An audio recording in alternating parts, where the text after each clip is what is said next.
Marwadi university మంచి భవిష్యత్తు కోసం తెలుగు విద్యార్థులు ఇష్టపడే university. Call 9059052378 9059052379. SS Rajamouli, Jakkanna ఈ పేరు తెలియనటువంటి వాళ్ళు ఎవరైనా ఉంటారా? ఎందుకంటే మన సినిమాల్ని ఆస్కార్ వరకు తీసుకుపోయిండు ఎవరైనా ఉన్నారు అంటే డైరెక్టర్, కేవలం ఒకే ఒక్క డైరెక్టర్ ఎస్ఎస్ రాజమౌళి. ఆయన సినిమాల్లో యాక్ట్ అయ్యేటందుకు కావచ్చు, ఆయన సినిమాల్ని చూడ్డానికి కావచ్చు, మనం ఎంతగా ఎదురు చూస్తామో మనందరికీ తెలిసిందే. కానీ ఇన్నేళ్ల తర్వాత మామూలుగా అయితే అసలు జక్కన్న ఏ కాంట్రవర్సీలో ఉండడు, చాలా కూల్గా చేసుకుంటూ పోతాడు ఆయన పని. జస్ట్ సినిమాలు, డైరెక్షను, వాళ్ళ టీము ఏం స్టోరీ తీయాలా, ఇన్నిన్ని ఇయర్స్ ఒక సినిమాని తీయడానికి కూడా ప్లాన్ చేయాలంటే అది మామూలు విషయం కాదు. అట్లాంటి రాజమౌళి మీద ఒక వీడియో రిలీజ్ అయింది. అది కూడా రాజమౌళి దోస్తే అని చెప్తున్నాడు. యమదొంగ సినిమాల ఆయనతో పాటు వర్క్ చేస్తున్నా అని చెప్తున్నాడు. మేమిద్దరం క్లోజ్ ఫ్రెండ్ అని చెప్తున్నాడు. ఇట్లా కొత్తగా ఒక కొత్త పర్సన్ వచ్చి ఒక వీడియోను రిలీజ్ చేసి చాలా అంటే చాలా కాంట్రవర్సీస్కి సంబంధించిన కామెంట్స్ కూడా చేయడం జరిగింది. ఒకసారి ఆయన ఎవరు, మరి నిజంగా ఈయనని ఎవరైనా గుర్తుపడతారా? నాకైతే ఫర్ ద ఫస్ట్ టైం చూస్తున్నట్టు అనిపించింది. నేను చెప్పినట్టుగా ఈయననే రాజమౌళి ఫ్రెండ్. ఒక్కసారి ఆయన ఏం మాట్లాడిండో వినండి. India's number 1 director SS Rajamouli and Rama Rajamouli వల్ల నేను చనిపోతున్నాను. అందుకు సంబంధించి నేను ఇస్తున్న మరణ వాంగ్మూలం. వీడేంటి పబ్లిసిటీ కోసం ఇలా చేస్తున్నాడు అని మీరు అనుకోవద్దు. పబ్లిసిటీ చేసుకునేవాడు ఎవడో చనిపోవాలని అనుకోడు. అందుకే మరణ వాంగ్మూలం ఇస్తున్నాను. నేను పనిచేసిన వాళ్ళలో ఎంఎం కీరవాణి, గుండం గంగరాజు గారు, చంద్రశేఖర్ ఇలేటి, హను రాఘవపూడి, మైత్రి మూవీస్ ఎంఓ చెర్రి, డ్రీమ్ ఫార్మర్ సుధీర్, ఇలా లిస్ట్ చెప్పుకుంటూ పోతే చాలా ఉంది. వీళ్ళందరికీ మా ఫ్రెండ్షిప్ గురించి తెలుసు. మేము ఎంత క్లోజ్ ఫ్రెండ్స్ ఏంటి అనేది అందరికీ తెలుసు. స్టోరీలోకి వస్తే మాది 1990 నుంచి ఫ్రెండ్స్. మాది 34 సంవత్సరాల ఫ్రెండ్షిప్. రామాయణం, మహాభారతం ఆడవాళ్ళ వల్ల జరిగాయి అంటే ఏంటో అనుకున్నాను, కానీ ఒక అమ్మాయి వల్ల మేము ఇలా అవ్వాల్సి వస్తుందని కళ్ళలో కూడా ఊహించలేదు. అందరి జీవితాలలోనే మా జీవితంలో కూడా ఒక అమ్మాయి ప్రవేశించింది. ముందు రాజమౌళి, తర్వాత నేను. As it is triangle love story, Arya 2. కానీ ముగ్గురం క్లోజ్ కాబట్టి ఇప్పుడు ఏం చేద్దాంరా నేను రాజమౌళిని అడిగితే, ఏం చేస్తాం, మీరు సాక్రిఫైస్ చేయాలి అన్నాడు. అలా ఎలా కుదురుతుంది, అలా సాక్రిఫైస్ చేయడం కుదరదు, మనం ముగ్గురం కలిసి ఉందాం అన్నాను. అది దారుణంగా ఉంటుంది అన్నాడు. అప్పుడు నేను పెళ్లి చేసుకుంటాను, అప్పుడు నలుగురం కలిసి ఉందాం అన్నాను. అది చాలా చండాలంగా ఉంటుంది, సమాజం ఒప్పుకోదు అన్నాడు. పరిస్థితి ఏంటంటే కాలం అన్నీ మార్చేస్తుంది, మీరు సాక్రిఫైస్ అవ్వండి అన్నాడు. ఓకే అని చెప్పి నేను సాక్రిఫైస్ అయిపోయాను. ఎందుకంటే కెరియర్ బిగినింగ్లో ఉన్నాం, ఎవరో వర్క్ లేదు. ఇదంతా శాంతి నివాసం కంటే ముందు జరిగిన విషయం. అప్పటికి ఇంకా కెరియర్ పీక్స్ రాలేదు. ఈ చిన్న చిన్న గొడవలకి ఇమ్మెచ్యూరిటీతో కొట్టుకుని చేయడం కంటే ఇది బెటర్ కదా అని చెప్పి నేను సాక్రిఫైస్ అయిపోయి పని చేసుకుంటూ వచ్చాను. ఇక్కడి వరకు అంతా బాగానే ఉంది. ఆ నంబర్ 1 డైరెక్టర్ అయిన తర్వాత ఆడికి ఏమొచ్చిందంటే డౌటు, నేను ఇవన్నీ ఎవరికో చెప్పేశాను అని చెప్పి నన్ను టార్చర్ పెట్టడం మొదలుపెట్టాడు. నా 30 సంవత్సరాల జీవితాన్ని ఆడి కోసం సాక్రిఫైస్ చేసినందుకు నన్ను టార్చర్ పెట్టడం మొదలుపెట్టాడు. ఎందుకు అంటే ఒకసారి ఆడికి నాకు చిన్న ఆర్గ్యుమెంట్ జరిగితే మన స్టోరీని సినిమాకి ఎంత ఇస్తాను అని ఒక మాట అన్నందుకు నాకు నరకం అంటే ఏంటో చూపించాడు. నా రిలేషన్ కట్టు భైరవగాడు, చెంపాగాడు, కార్తికేయ గారిని వీళ్ళందరినీ మేము పెంచాం.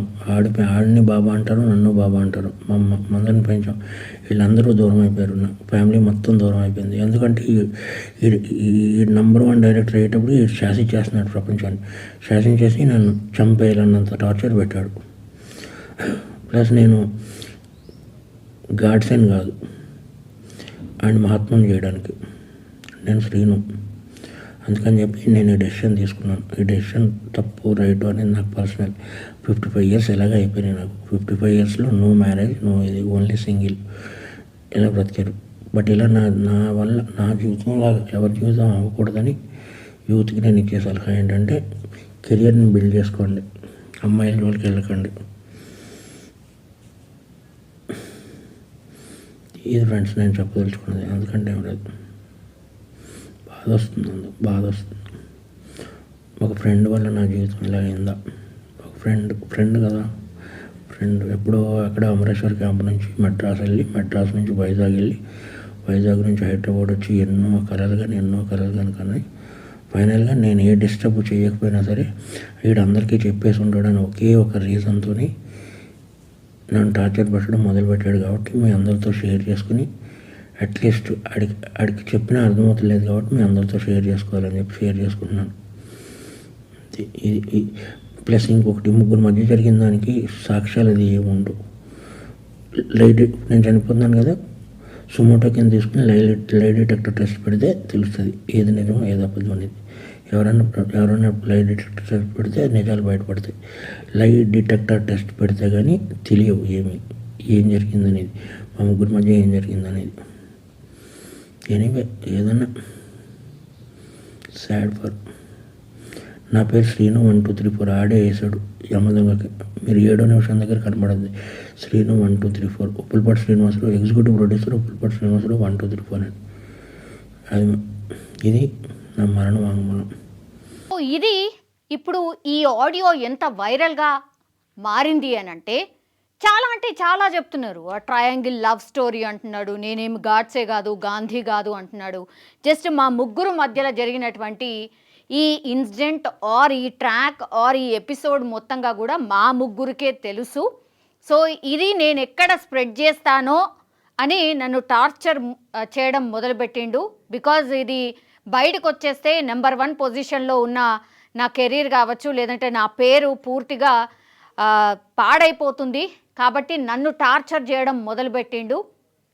అందుకని నేను తట్టుకోలేక ఇంకా భరించలేక ఈరోజు ఇంకా నేను ఒక వాంగ్మూలంలాగా, మరణ వాంగ్మూలంలాగానే నేను ఇస్తున్నాను. యాక్చువల్లీ నన్ను టార్చర్ పెడుతుంది రాజమౌళి. ఆయన టార్చర్ వల్లనే నేను చనిపోతున్నానంటూ కూడా ఒక వీడియోను రిలీజ్ చేసిండు. ఈయన పేరు వచ్చేసి యాక్చువల్లీ ఉప్పలపాటి శ్రీనివాసరావు. యాక్చువల్లీ ఈ ఉప్పలపాటి శ్రీనివాసరావు పోలీసులకు లెటర్ కూడా రాసిండు. డైరెక్ట్ రాజమౌళికి సంబంధించే ఆయన మీదనే ఆరోపణలు కూడా చేసిండు. మనం ఇప్పటి వరకు విన్నాం. నా ఫ్రెండ్ అయినటువంటి India number 1 director SS Rajamouli, నేను 1990 నుంచే స్నేహితులం. మేము ఒకే కంచంలో తింటూ ఒకే మంచంలో పడుకుంటూ ఉండేవాళ్ళం. అలాంటి నేను రాజమౌళి వల్ల టార్చర్ అనుభవిస్తున్నాను. ఇప్పుడు రాజమౌళి వల్ల చనిపోబోతున్నాను అంటూ 3 పేజీల ఒక సుదీర్ఘ వాంగ్మూలంతో పాటుగా ఆయన ఈ వీడియోను కూడా వాట్సాప్ ద్వారా షేర్ చేయడం జరిగింది. ఇప్పుడు ఈ ట్రయాంగిల్ లవ్ స్టోరీ అంటూ 3వ వ్యక్తి వివరాలను కూడా ఆయన ఈ లేఖలో పేర్కొనడం జరిగింది. ఆ 3వ వ్యక్తి ఎవరో కాదు, స్టార్ డైరెక్టర్ రాజమౌళి సతీమణి రమా రాజమౌళి అంటూ ఆయన పేర్కోవడం జరిగింది. పోలీసులని సుమోటోగా మీరు కేసుని టేకప్ చేయండి, ఎందుకంటే మా ముగ్గురు మధ్యలోనే జరిగినటువంటి సంభాషణ కాబట్టి ఇంకా వేరే వ్యక్తి ఎవరు ఉండరు కాబట్టి డైరెక్టర్ రాజమౌళికే లై డిటెక్టర్ టెస్ట్ చేయండి. అయితే పూర్తిగా మీకు వివరాలు బయటకు వస్తాయి. లై డిటెక్టర్ చేస్తేనే నేను చెప్పిన ఈ మరణ వాంగ్మూలం ఏదైతే ఉంది అది 100% నిజమని తేలుతుంది. కాబట్టి రాజమౌళికి లై డిటెక్టర్ టెస్ట్ చేయండి, దీన్ని సుమోటోగా కేస్ టేకప్ చేయండి అంటూ ఆ వీడియోలో రిక్వెస్ట్ చేయడం జరుగుతోంది. ఆ లేఖలో ఇంకేం రాశాడు అంటే, రాజమౌళి డైరెక్టర్గా ఎదగడానికి నా జీవితం మొత్తం ధారపోశాను. ఆయన కోసమే ఇప్పటి వరకు పెళ్లి చేసుకోకుండా బ్యాచులర్గా మిగిలిపోయాను. రాజమౌళి వల్లే నా జీవితం నాశనం అయిపోయింది. ఇప్పుడు నన్ను టార్చర్ చేస్తున్నారు. యమదొంగ సినిమాలో ఎగ్జిక్యూటివ్ ప్రొడ్యూసర్గా టైటిల్స్లో కూడా నా పేరుంది, కావాలంటే చెక్ చేసుకోండి అని కూడా ఆయన చెప్తున్న పరిస్థితి. అంతేకాక రాజమౌళికి క్షుద్ర పూజలు తెలుసు, అందుకే ఆయన సినిమాలు హిట్ అవుతున్నాయి. ఆ విద్యతో ఎవరినైనా ఆయన లోబర్చుకునే శక్తి ఉంది అంటూ కూడా ఆయన కాంట్రవర్సీ కామెంట్స్ కూడా చేసిండ్రు. అయితే ఆ లేఖలో ఆయన పేర్కొన్న విషయాలను నమ్మశక్యంగా లేకపోవడంతో కావాలనే ఆరోపణలు చేస్తున్నారా అనే అనుమానాలు కూడా వ్యక్తమవుతున్నాయి. రాజమౌళిని కావాలనే టార్గెట్ చేస్తున్నారా అనే అనుమానాలు కూడా పూర్తిగా వ్యక్తమవుతున్న పరిస్థితి అయితే కనిపిస్తోంది. యాక్చువల్లీ ఆ లెటర్ ఇదే, నేను మీకు చూపించబోతున్న లెటర్ ఏంటి అనేది కూడా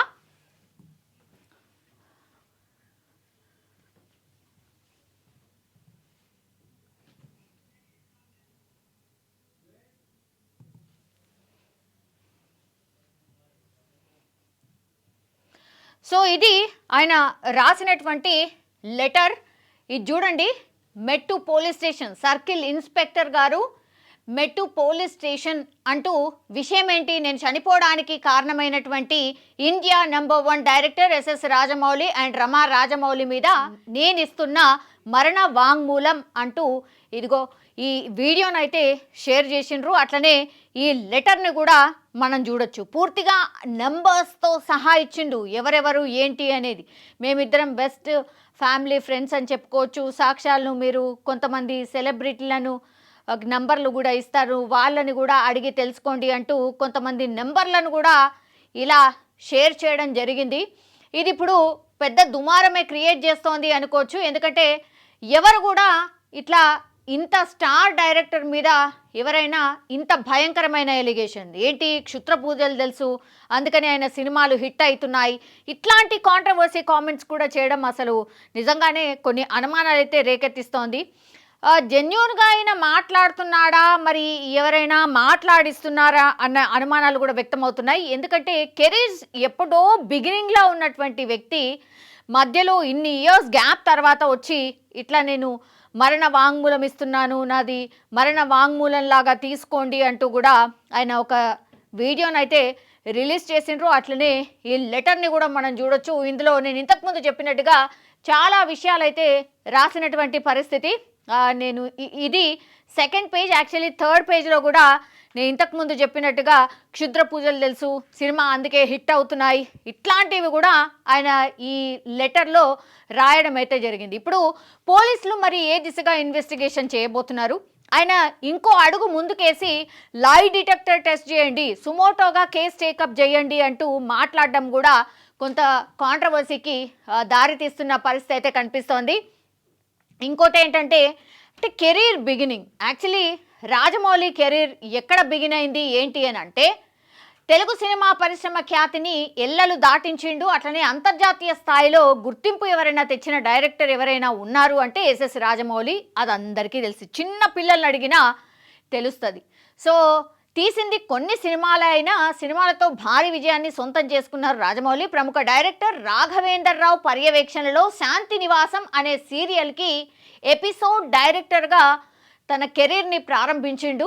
ఆ తర్వాత ఎన్టీఆర్ హీరోగా స్టూడెంట్ #1 అనే సినిమాతోని ఎంట్రీ ఇచ్చిండు రాజమౌళి. ఆ తర్వాత బాహుబలి మూవీతో ఆయన పాన్ ఇండియా దర్శకుడు అయినరు. ఆ తర్వాత RRR మూవీతో తెలుగువారి ఖ్యాతిని ఎల్లలు దాటించిండ్రు. మనందరికీ తెలిసిందే, ఆస్కార్ వరకు మనం వెళ్ళినామంటే మామూలు విషయం కాదు. సో ప్రస్తుతం మహేష్ బాబుతో భారీ అడ్వెంచర్ అండ్ యాక్షన్ మూవీని కూడా తెరకెక్కిస్తున్నారు. చాలామంది ఎప్పుడెప్పుడు రాజమౌళి ఫినిష్ చేస్తారా, ఆ తర్వాత మాకెప్పుడు ఛాన్స్ ఇస్తారా అని స్టార్ హీరోస్ కూడా ఎదురు చూస్తున్న పరిస్థితుల్లో ఇప్పుడైతే మహేష్ బాబుతో ఒక సినిమానైతే చేస్తున్నారు. ప్రస్తుతం ఆ మూవీ షూటింగ్లో బిజీగా ఉన్న జక్కన్నపై ఆయన స్నేహితుడు అని చెప్పుకుంటున్నటువంటి ఉప్పలపాటి శ్రీనివాసరావు, ఈయన ఉప్పలపాటి శ్రీనివాసరావు ఆయన ఒక సంచలనమైనటువంటి ఆరోపణలు అయితే చేసిండ్రు. తనకు చావు ఒకటే మార్గం, ఇదే తన మరణ వాంగ్మూలం అంటూ పోలీసులకైతే లేఖ రాసిన పరిస్థితి అయితే కనిపిస్తోంది. మరి దీని మీద జక్కన్న రియాక్ట్ అవుతారా, లేకపోతే జక్కన్న ఫ్యామిలీ మెంబర్స్ ఎవరైనా రియాక్ట్ అవుతారా, అసలు ఇందులో ఏముంది, ఆయన ఎవరో ఏందో కూడా తెలియదని ఏమన్నా స్టేట్మెంట్ ఇస్తారా, నిజంగానే ఈయన కోరుతున్నట్టుగా మరి మరణ వాంగ్మూలం కాబట్టి ఈయన ఎక్కడున్నాడు ఏంది అనేది పోలీసులు ఆల్రెడీ ఎంక్వైరీ చేయడం స్టార్ట్ చేసేసిండ్రు. బికాస్ నేను చనిపోతున్నాను అంటూ వీడియో రిలీజ్ చేసిండు కాబట్టి ఇప్పుడు సోషల్ మీడియాలో పూర్తిగా వైరల్ అవుతున్న పరిస్థితి ఉంది. కాబట్టి మరి ఈ వ్యక్తి ఎక్కడున్నాడు ఏంది అనేది కూడా పోలీసులు సర్చ్ చేస్తున్న పరిస్థితి అయితే కనిపిస్తుంది. కానీ ఒకేసారి స్టార్ డైరెక్టర్ రాజమౌళి మీద ఒక వ్యక్తి వచ్చి మరణ వాంగ్మూలం ఇస్తున్నాను అంటూ కొన్ని సంచలనమైనటువంటి వ్యాఖ్యలు చేయడం, అట్లాగే ఒక లవ్ స్టోరీ నడిచింది మా మధ్యలో అని చెప్పడం, లై డిటెక్టర్ టెస్ట్ చేయండి రాజమౌళికి అని చెప్పడం ఇప్పుడు చాలా పెద్ద ఎత్తున కాంట్రవర్సీకి అయితే దారి తీస్తున్న పరిస్థితి. కానీ ఇన్నేళ్ల తర్వాత మరి ఇప్పుడొచ్చి ఎందుకు ఇట్లాంటి కామెంట్స్ చేస్తున్నారు అనేది కూడా ఒకటి డౌట్. ఆ తర్వాత అసలు ఈయన ఎవరైనా గుర్తుపడతారా, సినిమా ఇండస్ట్రీలో గతంలో ఉన్నాడా, మరి అంత పెద్ద స్టార్ డైరెక్టర్ మీద ఈయన ఎందుకని ఇంత కాంట్రవర్సీ కామెంట్స్ చేస్తున్నాడు ఏంది అనేది కూడా పోలీసులు ఆల్రెడీ ఎంక్వైరీ చేయడం అయితే స్టార్ట్ చేసిండ్రు. కానీ ఈ వ్యక్తి మరి కొన్ని నంబర్స్ కూడా ఇచ్చిండ్రు, కావాలంటే వీళ్ళని అడగండి అంటూ కూడా కొన్ని నంబర్స్ కూడా ఆ లేఖలో రాసినటువంటి పరిస్థితి. మరి ఎందుకని ఇప్పుడొచ్చి ఈయన ఇంత కాంట్రవర్సీ స్టేట్మెంట్ ఇవ్వడం, ఆ తర్వాత నేను చనిపోతున్నాను నా మరణ వాంగ్మూలం అని చెప్పడం, ఇప్పుడు రాజమౌళికి మరి పోలీసులు రాజమౌళి ఎక్కడ ఉంటే అక్కడికి వెళ్ళి డెఫినెట్లీ కాల్ చేసో లేకపోతే అక్కడికి వెళ్ళి మరి ఇతన్ని గుర్తుపడతారా ఏంటి అనే వివరాలు కూడా తెలుసుకునే అవకాశం అయితే డెఫినెట్లీ కనిపిస్తోంది. మరి ఈ ఫుల్ ఎపిసోడ్లో ఏం జరగొచ్చు ఏంటి అనేది కూడా అందరు ఎదురు చూస్తున్న పరిస్థితి అయితే కనిపిస్తోంది. ఎస్ఎస్ రాజమౌళికి సంబంధించిన ఈ కాంట్రవర్సీ వీడియో అండ్ ఆరోపణలు మనకందరికీ తెలిసిందే. ఇది డెఫినెట్లీ హంబక్ కావచ్చు, ఇది ఫాల్స్ స్టేట్మెంట్, అసలు ఈ వ్యక్తి ఎవరో ఏందో పెద్ద వైరల్ కావాలనో స్టేట్మెంట్ ఇచ్చిండ్రు అనేది కూడా చాలామంది ఆల్రెడీ రియాక్ట్ అవుతున్న పరిస్థితి అయితే కనిపిస్తోంది. బట్ పోలీసులు అండ్ చట్టం తన పని తను చేసుకుపోతుంది కాబట్టి డెఫినెట్లీ రాజమౌళి అండ్ వాళ్ళ ఫ్యామిలీని కూడా కాంటాక్ట్ అయ్యే అవకాశం ఉంది. ఈ పర్సన్ ఎవరు ఏంటి అనేది ఎంక్వైరీ చేసే అవకాశం కనిపిస్తోంది. అండ్ యాజ్ వెల్ యాజ్ ఈ పర్సన్ మరి ఇప్పుడు ఎక్కడున్నాడు ఏంటి, మరి చనిపోతున్నా అని వీడియో రిలీజ్ చేసిండు కాబట్టి కొన్ని గంటలైంది కాబట్టి మరి ఆయన పరిస్థితి ఏంటి, ఇప్పుడు ఆయన ఉన్నాడా లేడా, ఇలాంటి ఎంక్వైరీ అయితే పూర్తిగా చేస్తున్న సిచ్యువేషన్ అయితే కనిపిస్తోంది.